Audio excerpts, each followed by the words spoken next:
Salam dan bahagia. Perkenalkan, nama saya Petrus Yabarmasi, NIM 2016 012030. Di sini saya akan menjelaskan proses produksi dan 7 ways yang ada di laundry. Laundry OAC merupakan salah satu usaha yang bergerak di bidang industri jasa dengan input utamanya berupa pakaian kotor dan output utamanya berupa pakaian bersih. Berikut adalah proses produksi laundry OAC. Tahap 1, penerimaan pelanggan. Di sini, bagian penerima pakaian menerima pakaian kotor dan wajib menanyakan mengenai pakaian apa yang akan dicuci pisah atau pakaian apa yang warnanya mudah luntur. Kemudian, pelanggan dipersilakan untuk memilih pewangi sesuai yang diinginkan. Kemudian, pakaian kotor tersebut ditimbang, lalu pembuatan nota pembayaran yang akan diberikan kepada pelanggan. Kemudian tahap 2, pencucian. Cucian ditempatkan dalam keranjang dan untuk memudahkan identifikasi, setiap pakaian kotor akan diberikan nomor urut menggunakan nota rangkap 2. Setelah itu, air dimasukkan ke dalam mesin cuci,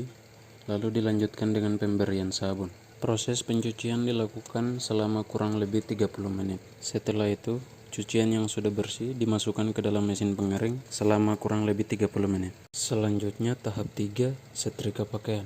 Proses penyetrikaan ini dilakukan sekaligus bersamaan dengan pemberian pewangi pada pakaian. Kemudian tahap 4, proses packing. Setelah proses penyetrikaan selesai, dilanjutkan dengan proses packing. Sebelum proses packing dilakukan, pewangi disemprotkan lagi di pakaian, baru proses packing dimulai. Hal ini dilakukan bersamaan dengan proses pelabelan, di mana label yang digunakan berupa salinan nota pembayaran dari konsumen. Selanjutnya, saya akan menjelaskan tentang 7 ways yang terjadi di laundry OAC. 1. Produksi berlebihan. Produksi berlebihan akan terjadi apabila pakaian kotor konsumen yang setelah dicuci pertama kali namun masih kotor dan karyawan melakukan pencucian untuk kedua kalinya. Hal ini akan menyebabkan pemborosan sabun, listrik, dan air.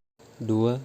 Idle time atau menunggu. Untuk idle time, hal seperti ini sering terjadi di saat listrik padam, hujan, konsumen telat mengambil barang, dan tidak ada orderan masuk. 3. Proses berlebihan atau overproses. Hal ini dapat terjadi apabila proses pencucian dilakukan berulang-ulang dan pemberian sabun yang berlebihan. Selain akan menyebabkan pemborosan, hal ini juga dapat menyebabkan warna pakaian menjadi luntur dan pakaian menjadi kotor. 4. Penyimpanan. Hal seperti ini sesekali akan terjadi apabila laundry libur atau laundry tutup karena lockdown. Hal seperti ini dapat menyebabkan persediaan sabun dan pewangi menjadi menumpuk, dan apabila lewat masa kadaluarsanya, maka sabun atau pewangi tersebut akan dibuang. 5. Waste of motion. Hal ini akan terjadi apabila ada teman karyawan yang berkunjung dan karyawan memilih untuk bercerita dengan temannya, maka hal ini dapat menyita waktu proses produksi, yaitu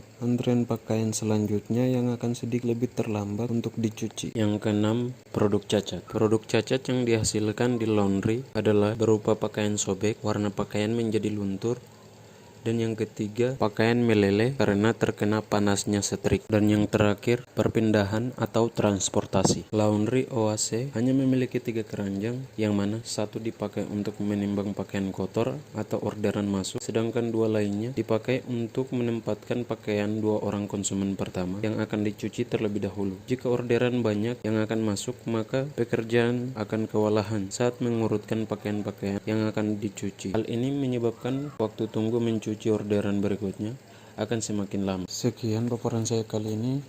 Salam.